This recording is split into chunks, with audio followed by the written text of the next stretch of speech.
Old Trafford the theatre of dreams, और ये हम सबकी ड्रीम है जितने भी मैनचेस्टर यूनाइटेड के फैंस हैं स्पेशली, कि एक ना एक दिन ओल्ड ट्रैफर्ड विजिट जरूर करना है और यूनाइटेड को किसी बड़े मैच डे में खेलते देखना है। लेकिन शायद ये हमारा सपना सपना ही रह जाए, क्योंकि जो सर जिम रेडक्लिफ के प्लान्स हैं ओल्ड ट्रैफर्ड को लेकर, वो थोड़े से आप बोलोगे ज़्यादा एम्बिशियस हैं, और उनके हिसाब से यूनाइटेड अभी पिछड़ता चला जा रहा है। अगर आप स्पर्स स्टेडियम की बात करो, अगर आप मैन सिटी स्टेडियम की बात करो, इवन अगर आप यहाँ पर न्यूली बिल्ड वेस्ट हैम वगैरह स्टेडियम्स की बात करोगे, तो उनकी फैसिलिटीज़ और उनका स्ट्रक्चर काफ़ी मॉडर्नाइज्ड है। और यहाँ पर ओल्ड ट्रैफर्ड, क्योंकि आप बोलोगे 1910 में जब से यूनाइटेड शिफ्ट हुई है, तो उसमें ही आप रीस्ट्रक्चर करते करते करते करते एक ऐसा स्टेडियम बिल्ड कर पाए थे जो 2005 तक आपका यूके का बेस्ट स्टेडियम था। लेकिन क्योंकि 2005 के बाद उसमें और कोई अपग्रेड नहीं दिया गया, तो अब वो काफ़ी पुराना हो गया है, जर्जर हालत में है। एंड डेफिनेटली अगर हम इसको रीस्ट्रक्चर करेंगे तो इसमें बहुत ज़्यादा वक्त लगेगा, क्योंकि जब आप शुरू से कोई चीज़ बिल्ड करते हो, and being a civil engineer myself, तो वो ज़्यादा आसान होता है प्लान करना। लेकिन अगर आप किसी चीज़ को रीस्ट्रक्चर करने की कोशिश करते हो तो उसमें बहुत ज़्यादा अड़चनें आती हैं। अब जैसे कि अगर हम सर बॉबी चार्ल्टन स्टैंड की बात करें, तो उसके पीछे जो रेलवे लाइन है उसकी वजह से सीटिंग कैपेसिटी एक्सटेंड करना थोड़ा मुश्किल है। और जब आप एलिवेटेड स्ट्रक्चर बनाओगे तो उसके लिए आपको काफ़ी ज़्यादा अमेंडमेंट्स करने पड़ेंगे अपने करेंट स्ट्रक्चर में, जिसकी वजह से आप कहीं ना कहीं इस चीज़ की पॉसिबिलिटी होती कम देख रहे हो कि यहाँ पर मैनचेस्टर यूनाइटेड शायद अभी आने वाले वक्त में कोई भी एक्सपेंशन कर पाए। अब जो नया project basically sir Jim Radcliffe plan कर रहे हैं कि नॉर्थ का वेम्बली बनाएंगे हम, और वेम्बली को टक्कर देने के लिए मैनचेस्टर में एक ऐसा स्टेडियम होना ज़रूरी है जो बेसिकली फुटबॉल को इस वक्त, एक वक्त पे जब बड़े मैचेस होते थे इंग्लैंड में तो ओल्ड ट्रैफर्ड को होस्ट करने का मौका मिलता था। लेकिन 2008 के बाद से ये चीज़ खत्म हो गई। अब यहाँ पर क्योंकि यूनाइटेड अपने कॉम्पिटिटर्स को देख रहा है और उनके पास बेटर स्ट्रक्चर है, और आप बोलोगे एक मॉडर्नाइज स्ट्रक्चर है, उसके कंपैरिजन में ओल्ड ट्रैफर्ड कहीं स्टैंड नहीं करता। अब अगर हम रिपोर्ट्स की माने जो कि कल आई हैं आपके जेम्स डकर की तरफ से, जो कि टेलीग्राफ के सबसे रिलायबल जर्नलिस्ट हैं, उन्होंने ये चीज़ रिपोर्ट की है कि अगर यहाँ पर रीस्ट्रक्चर के लिए जाती है ओल्ड ट्रैफर्ड की जो आप बोलोगे जो सिचुएशन है, तो उसमें तकरीबन 1 बिलियन तक का खर्चा आ सकता है। लेकिन अगर वहीं नया स्टेडियम बिल्ड किया जाएगा तो उसमें 1.5 से 2 बिलियन तक लग सकता है। अब देखो इस वक्त पे ना मैनचेस्टर यूनाइटेड ऑलरेडी बहुत ज़्यादा डेट में है, और जो भी नया स्टेडियम बनेगा या फिर आप मानो कि जो भी इन्वेस्टमेंट होगा अभी करंट स्ट्रक्चर में भी, उसके लिए भी इनियोस ग्रुप जो है वो लोन ही उठाएगा।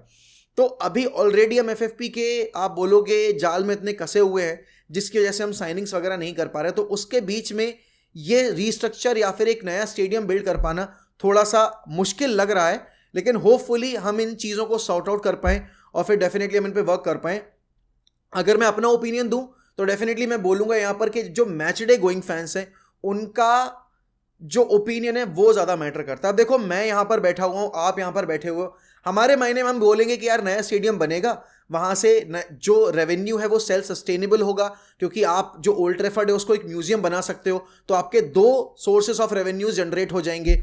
एंड देन म्यूनिक टनल वाला एरिया अगर आप ओपन रखोगे और फिर उसको पैसेज दोगे नए स्टेडियम के लिए, तो कहीं ना कहीं आप बेटर प्लान कर पाओगे। लेकिन जो मैच डे गोइंग फैंस हैं वो इसके लिए रेडी नहीं होंगे। Most of the match day going fans would not basically allow Old Trafford to be torn down and यहाँ पर उसकी जगह पर कोई नया स्टेडियम बिल्ड किया जाए। क्योंकि देखो हमारे लिए यहाँ से बैठकर बोलना बड़ा आसान है कि हिस्ट्री है, सब कुछ ठीक है, लेकिन we need to upgrade, we need to basically make ourself big, जो कि हम हैं अगर तो हमें दिखाना पड़ेगा इन सारी चीज़ों के थ्रू। क्योंकि आप देखोगे कि आर्सेनल ने भी हाइबरी से मूव करके एमिरेट्स पे शिफ्ट किया। लेकिन आपने कभी एक चीज़ नोटिस की है कि जब आर्सेनल ने हाइबरी छोड़ा तो उस फुटबॉल क्लब का जो सोल था, उस फुटबॉल क्लब की जो मेंटालिटी थी, या फिर उस फुटबॉल क्लब का जो एक वाइब था, वो हाइबरी पर ही छूट गया और एमिरेट्स पर आए। वो एमिरेट्स को उन्होंने बहुत ही वर्ल्ड क्लास लेवल पे बिल्ड किया। और अभी अगर मैं बात करूं, एमिरेट्स इस वक्त पे यूके का टॉप 3 ग्राउंड्स में आप शामिल करोगे, टॉप 5 ग्राउंड्स में शामिल करोगे, लेकिन वो एम्बियंस, वो जो आप बोलते थे जो वाइब थी आपके हाइबरी की, वो वाइब मैच नहीं हो पाई। और यहाँ पर अगर मैं ओल्ड ट्रैफर्ड की बात करूँ, ओल्ड ट्रैफर्ड जाना ही इसीलिए जाता है क्योंकि वहाँ पर जो फैन बेस है basically that is the loudest. आप नया स्ट्रक्चर बनाओगे, क्या आप स्ट्रेटफोर्ड एंड की जो फीलिंग है क्या वो रेप्लिकेट कर पाओगे नए स्टेडियम पे? Stratford and is not just आप बोलोगे एंड जहाँ पर आप ऑडियंस को बिठाते हो वहाँ पर चैंट होती है। स्ट्रेटफोर्ड एंड एक वो एरिया है जिसने बेसिकली एजेस देखी हैं, बसबी बेब्स देखे, बसबी बेब्स के साथ जो हादसे हुए वो देखे, फिर उसके बाद रेड डेविल्स का आपने राइज देखा। तो ये सारी चीज़ें, ये सारे जो इमोशंस हैं वो आप किल नहीं कर सकते, और आप नए स्टेडियम में मूव ऑन ज़रूर कर सकते हो, लेकिन वो जो एसेंस है मैनचेस्टर यूनाइटेड का वो कहीं ना कहीं पीछे छूट जाएगा। और being a fan I would really want Ineos group to consider the opinions of match day going fans. और मुझे पता है कि आगे अगर बढ़ना है तो आपको इन सारी चीज़ों से मूव ऑन करना पड़ेगा, लेकिन एक चीज़ हम कर सकते हैं जो कि आप बोलोगे अभी बार्सिलोना ने की है और जो आपकी मैड्रिड ने की है, कि आप ओल्ड ट्रैफर्ड को बेसिकली रीस्ट्रक्चर कर सकते हो बिल्कुल स्क्रैच से। आप ओल्ड ट्रैफर्ड को बिल्कुल जमींदोज कर दो और उसके बाद उसी को वापस से खड़ा करो। I think that would make more sense rather than shifting to a new structure, shifting to a new place, भले ही वो कितना भी नज़दीक हो, 10 मीटर हो, 15 मीटर हो, लेकिन ओल्ड ट्रैफर्ड है। और नया स्टेडियम अगर आप बनाना चाह रहे हो तो मैं चाहूँगा कि ओल्ड ट्रैफर्ड को आप गिरा कर वहीं पर नया स्टेडियम बिल्ड करो, that would make more sense. But then ये तो स्टेडियम की बात हो गई। अगर हम ट्रांसफर्स की बात करें, देखो अब मैनचेस्टर यूनाइटेड इस वक्त पे ट्रांसफर विंडो में बिल्कुल भी एक्टिव नहीं थी, और देखा जाए तो कोई क्लब एक्टिव नहीं था, बट स्टिल हमें समर विंडो के लिए अगर प्लानिंग करनी है तो हमें कुछ जो रियलिस्टिक ऑप्शंस हैं वो देखने पड़ेंगे। अब अगर हम रीसेंट रिपोर्ट्स की माने तो ब्रूनो फर्नांडिस के लिए ऑफर आया था अभी जनवरी ट्रांसफर विंडो में सऊदी से, एंड ब्रूनो फर्नांडिस ने वो ऑफर रिजेक्ट कर दिया। यहां पर मैनचेस्टर यूनाइटेड ब्रूनो फर्नांडिस को एक नया कॉन्ट्रैक्ट देना चाहती है और एक हेफ्टी वेज स्ट्रक्चर बनी, क्योंकि इनियोस ग्रुप का ये मानना है कि अब हमें अपना जो वेज बिल है वो कंट्रोल करना पड़ेगा, और जितने भी नए कॉन्ट्रैक्ट्स प्लेयर्स को दिए जाएंगे उसमें एक significant amount of figure he offer किया जाएगा, और उसके बाद परफॉर्मेंस बेस्ड बोनसेस ऑफर किए जाएंगे। जो जितना बेटर करेगा उतना उसको बोनस मिलेगा। अब यहां पर अगर मैं फैन बेस के ओपिनियंस की मानूं तो फैन बेस बहुत डिवाइडेड है। आधों का कहना ये है कि this is the perfect time जब हमें ब्रूनो फर्नांडिस से मूव ऑन कर लेना चाहिए, क्योंकि हम मेसन माउंट साइन कर चुके हैं, और यहाँ पर हमें ब्रूनो फर्नांडिस के लिए जो अभी अमाउंट मिलेगा शायद 2 साल बाद वो अमाउंट हमें ना मिले। एंड आधा फैन बेस कह रहा है कि यहाँ पर मैनचेस्टर यूनाइटेड ब्रूनो को किसी भी तौर पर जाने नहीं दे सकती, क्योंकि he is the only player जो कि आपके लिए रिटर्न्स हर सीजन में देता है। बहुत सारे प्लेयर्स हैं जो कि एक सीजन रिटर्न देके दूसरे सीजन रिटर्न नहीं देते हैं, लेकिन Bruno is the only player जो जब से क्लब में ज्वाइन करके आया है तब से उसने लगातार परफॉर्मेंसेस प्रोड्यूस किए हैं। अब यहां पर अगर मैं अपना ओपिनियन दूं, देखो बहुत सारे लोग बोलेंगे हम मेसन माउंट को साइन करके ले आए। आप यहां पर ब्रूनो फर्नांडिस जब से आए हैं तब से उनके नंबर ऑफ गेम्स प्लेड देखिए, और फिर जितने भी अदर हमने सेंटर मिडफील्डर साइन किए या फिर आप बोलोगे फॉरवर्ड्स भी साइन किए, आप उनके नंबर ऑफ गेम्स देखिए।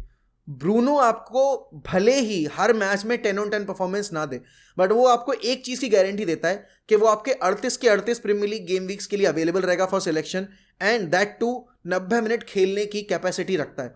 उसके अलावा अगर मैं यहाँ पर बात करूँ, there is no other player in the team that creates the chances that Bruno does. हाँ ठीक है, फ्रस्ट्रेट करता है बहुत टाइम पे, इवन आई गॉट फ्रस्ट्रेटेड पिछले मैच के फर्स्ट हाफ में when Bruno was giving away the ball so cheaply, या फिर उससे पिछले 2 मुकाबलों की अगर आप बात करो। लेकिन at the end of the day we know this that how important Bruno Fernandes is. He is not the KDB, he is not, आप बोलोगे यहाँ पर मोहम्मद सलाह काइंड ऑफ अ प्लेयर जो कि अपने दम पर बड़े मैचेस में मैचेस जिताने का दमखम रखता है, या फिर आप बोलोगे कि बेसिकली अब कैसे मैं उसको एक्सप्लेन करूं, जैसे केडीबी आता है तो लगता है भाई कि केडीबी के एक एक पास पे असिस्ट निकल सकता है ये। हाँ ठीक है, ब्रूनो उस लेवल का प्लेयर नहीं है, बट ब्रूनो हमारे लिए कितना इंपॉर्टेंट है, आई थिंक यूनाइटेड का वो फैन बेस जरूर इस चीज को समझेगा जो कि पिछले 5 साल से यहां पर ब्रूनो की दम पर मैचेस जीतते हुए देख रहा है टीम को। बहुत सारे लोगों की शिकायत है कि ब्रूनो बड़े मैचेस में गायब हो जाता है, even I have that sort of complaint with Bruno Fernandes, but then again सिर्फ ब्रूनो ही नहीं पूरी टीम गायब हो जाती है। और जितने भी बड़े मैचेस में यूनाइटेड ने अच्छा किया है उन सारे बड़े मैचेस में ब्रूनो की परफॉर्मेंस भी टॉप नॉच रही है, ये भी हमें नहीं भूलना चाहिए। अब देखो एक वक्त आता है जब आपको प्लेयर पे डिसाइड करना पड़ता है कि ये हमें और कितना दे सकता है, लेकिन अभी हमें नहीं लगता कि, मुझे नहीं लगता बेसिकली कि हमने ब्रूनो से वो निकाला है जो कि ब्रूनो हमें ट्रूली ऑफर कर सकता है। एक ऐसा सिस्टम अगर बिल्ड होता है, अगर मिडफील्ड हमारी बैलेंस हो जाती है, और अगर हम ब्रूनो के सामने ऐसे प्लेयर्स रख देते हैं जो वो चांसेस बनाता है वो कैपिटलाइज कर जाएं, आई थिंक ब्रूनो के जो अभी नंबर्स हैं वो चार्ट और ज़्यादा अपग्रेड हो जाएगा, वो फट जाएगा बेसिकली। बट यहाँ पर अगर मैं बात करूँ और ट्रांसफर की, तो आपने सुन ही लिया होगा कि यहाँ पर एरिक्सन के लिए टर्किश क्लब्स मूव कर रहे हैं, और उनकी विंडो एंड होने से पहले उनको लग रहा है कि वो आपके क्रिश्चियन एरिक्सन को साइन कर सकते हैं। अब यहां पर क्रिश्चियन एरिक्सन को हमने 3 साल का कॉन्ट्रैक्ट ऑफर किया था। Last year he was one of the main players in the team. Casemiro के अलॉन्ग साइड क्रिश्चियनसन लगातार क्रिश्चियन एरिक्सन लगातार खेल रहे थे। लेकिन इस वक्त पे क्रिश्चियन एरिक्सन का जो गेम टाइम वो काफ़ी लिमिटेड हो गया। पहली बात तो ये कि क्रिश्चियन एरिक्सन की जो इंटेंसिटी है वो 50-60 मिनट के बाद ड्रॉप हो जाती है। दूसरी चीज़, कोबी मेनो को अब हम फर्स्ट टीम के प्लेयर के तौर पर देख रहे हैं, तो उस केस में फिर क्रिश्चियन एरिक्सन का जो गेम टाइम है वो आप बोलोगे एज ए सब्सटीट्यूट ही रह जाता है, 30-35 मिनट मैक्स। और ऑल्टरनेट गेम डेज में आप देखोगे कि शायद उनको मौका दिया जाए। लेकिन अभी क्योंकि मेसन माउंट वापस आने वाले हैं, तो मेसन माउंट जब वापस आएंगे तो कहीं ना कहीं क्रिश्चियन एरिक्सन का जो टाइम है वो और ज़्यादा लिमिटेड हो जाएगा। तो मेरे ख्याल में अगर यूनाइटेड क्रिश्चियन एरिक्सन से मूव करना चाहती है तो फिर उनको एक चीज़ प्लान करनी पड़ेगी कि अब जो भी साइनिंग होगी वो एक बॉल कैरियर के तौर पे होगी। हम बॉक्स टू बॉक्स प्लेयर या फिर पिवट प्लेयर लेकर नहीं आएंगे, क्योंकि यहाँ पर हमने ऑलरेडी इतने ज़्यादा पिवट प्लेयर साइन कर रखे हैं कि हमारे पास बॉल कैरियर के नाम पे कोई प्लेयर है ही नहीं। तो आई फील अगर एरिक्सन जाने वाले हैं, हमें अच्छा खासा अमाउंट तो नहीं मिलेगा, बेसिकली 15 से 20 मिलियन का अमाउंट मिल सकता है अगर हम देखें, क्योंकि 1-1.5 साल का कॉन्ट्रैक्ट अभी भी बाकी है। आई थिंक हम इतना निकाल सकते हैं क्रिश्चियन एरिक्सन के लिए, एंड टर्किश क्लब इतना पे भी कर सकते हैं। बट इन सारे सिनेरियोज के बीच में जो सबसे बड़ी न्यूज़ है ना, वो है मेरे ख्याल में मेसन ग्रीनवुड की। अब देखो, मेसन ग्रीनवुड अभी हिताफे के लिए खेल रहे हैं और परफॉर्मेंसेस की अगर मैं बात करूं, अच्छी परफॉर्मेंसेस दी हैं। यूनाइटेड सेंटिमेंटल तौर पर हर चीज़ देख रहा है, अगर वो देखें हम तो अपनी ग्लोबल इमेज को देखकर हर चीज़ देख रहा है। लेकिन यहाँ पर जो लेटेस्ट लिंक्स आए हैं ग्रीनवुड के केस में, वो आए हैं एटलेटिको मैड्रिड से। अब एटलेटिको मैड्रिड डेफिनेटली आप देखोगे एक ऐसा क्लब है जो कि हार्ड वर्किंग प्लेयर्स पे बेट खेलता है अपनी, या फिर आप बोलोगे पोटेंशियल प्लेयर्स पे बेट खेलता है, और सिम्योनी को ऐसे प्लेयर्स के साथ काम करने में मज़ा भी आता है। हमने रिसेंटली रिपोर्ट्स पढ़े थे, ऑल्दो कई लोगों ने बोला कि वो रिपोर्ट्स फेक थे, but even Barcelona are interested in getting Mason Greenwood on board. In that case अगर मैं अभी देखूं हमारी जो फाइनेंशियल सिचुएशन है और हमें कितने एरियाज में अपग्रेड करना है, आपको सेंटर बैक चाहिए और एक नहीं 2 चाहिए, क्योंकि आपको इस चीज़ का पता है कि लीचा की इंजरीज इतनी ज़्यादा हुई हैं कि लीचा की बॉडी अभी उस लेवल पे सस्टेन शायद ना कर पाए और आपको हर मैच में लीचा को 90 मिनट्स यूज़ करने का मौका ना मिले। डेफिनेटली आप यहाँ पर पाउंस करना चाहोगे अगर कोई ऑफर आता है विक्टर लिंडलॉफ और हैरी मैग्वायर के लिए, क्योंकि मैग्वायर आपके सबसे बड़े सेलेबल एसेट है, बीइंग एन इंग्लिश प्लेयर, जिस तरह की परफॉर्मेंस उनकी रही है।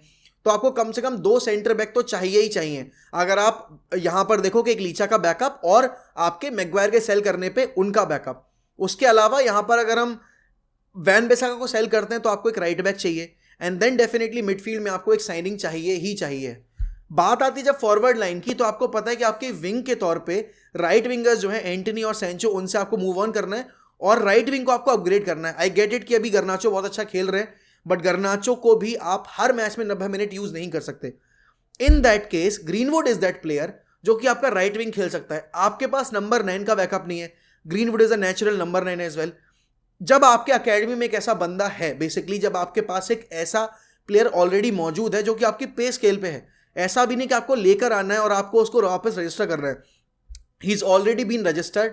जो भी जॉन मर्टाओ के और आप बोलोगे यहाँ पर आपके रिचर्ड आर्नल्ड के ओपिनियंस थे, अब वो ओपिनियंस उतने मैटर नहीं करते। क्यों? क्योंकि यहाँ पर नई मैनेजमेंट आई है, एंड टेन हैग के अगर मैं ओपिनियंस की बात करूँ, Ten Hag always wanted to work with Mason Greenwood. अब आप बोलोगे कि मोरल पुलिसिंग क्या है, आप कैसे एक ऐसे इंसान को वापस टीम में शामिल कर सकते हो जो कि बेसिकली इतने सिवियर चार्जेस पर कोर्ट रूम तक गया और यहाँ पर उसके पार्टनर ने उसके ऊपर ऐसे एलिगेशंस लगाए। आई थिंक जो पार्टनर जिसने उसके ऊपर एलिगेशंस लगाए थे, अगर वो उसके साथ यहाँ पर हैप्पीली मैरिड है, उन्होंने अभी रिसेंटली एक बेबी को वो भी किया है, तो यूनाइटेड के फैन बेस को ये चीज़ समझनी पड़ेगी कि हम यहाँ पर एक ऐसे प्लेयर से डील कर रहे हैं जो कि अब अपने आप को बेटर कर रहा है अपनी पर्सनल लाइफ में, उसके पार्टनर ने उसको फॉरगेट कर दिया है। He has got every right to basically prove his worth once again and to prove everyone कि एक फुटबॉलर होने के नाते वो जो कर रहा है वो भी उसके लिए सही है, एंड यहाँ पर वो अपनी पर्सनल लाइफ में भी बेहतर कर रहा है। आई थिंक अगर हम यहाँ पर ग्रीनवुड के बारे में अगर डिस्कस करने बैठे तो शायद बहुत सारे पॉइंटर्स पर लोग बहुत सारे एग्री नहीं करेंगे, बट मेरे ख्याल में अगर मैं फुटबॉलिंग पर्सपेक्टिव से देखूं और हमारी जो अभी कंडीशन है, हमारी जो सिचुएशन है, अगर मैं उस पर्सपेक्टिव से देखूं, I would definitely want Mason Greenwood to be part of Manchester United in the upcoming season, because हमें मार्शल से मूव ऑन करना है। I would like to sell Jadon Sancho, I would also like to sell Antony अगर कोई अच्छा buyer मिलता है। In that case Mason Greenwood could be the guy जो आपके लिए नंबर 9 पर भी खेलेगा, जो आपके लिए यहाँ पर राइट विंग भी खेलेगा। And let me tell you one thing, Rasmus Højlund would love playing alongside Mason Greenwood. I mean, a trio of Garnacho, Højlund and Mason Greenwood. I think it can work wonders for us. और यहाँ पर मैं ये नहीं कह रहा कि Rashford मेरे प्लान्स में नहीं होगा. अब अगर यहाँ पर Manchester United basically move on नहीं करती है आपके मार्कस रैशफोर्ड से, तो वो उनकी हेडेक है. बट यहाँ पर जितने ऑप्शंस हमारे क्वालिटी वाले होंगे फ्रंट लाइन में, उतना ज़्यादा हम बेटर परफॉर्मेंस एक्सपेक्ट कर सकते हैं. मैन सिटी अगर हर साल जीतती है तो उसके पीछे रीज़न ये कि उनके पास क्वालिटी बहुत ज़्यादा है. हमारे पास उस क्वालिटी पे काफ़ी ज़्यादा बोलोगे कम प्लेयर्स हैं बेसिकली मैच करने के लिए. बट देखो, इतने सारी जो चीज़ें हमने डिस्कस की है, मुझे एक एक पे आपका ओपिनियन चाहिए, तो वो ज़रूर बताओ मुझे कमेंट सेक्शन में. ऑल्सो गाइज, हमारा इस महीने का टारगेट है कि हम कम से कम 78K तक पहुंचें, जो कि आप लोग पूरा कर सकते हो. तो जो भी लोग नए हैं चैनल के ऊपर, यहाँ पर हम सिर्फ यूनाइटेड के बारे में नहीं, बहुत सारे क्लब्स के बारे में डिस्कस करते हैं. तो please make sure that you are subscribing to 1MUFC and helping us reaching that 78K figure by the end of this month. बाकी इसी के साथ मैं आपसे लेता हूँ अलविदा. मिलते हैं अगली वीडियो में, तब तक के लिए good bye, take care. Up the fucking Reds, glory glory Man United.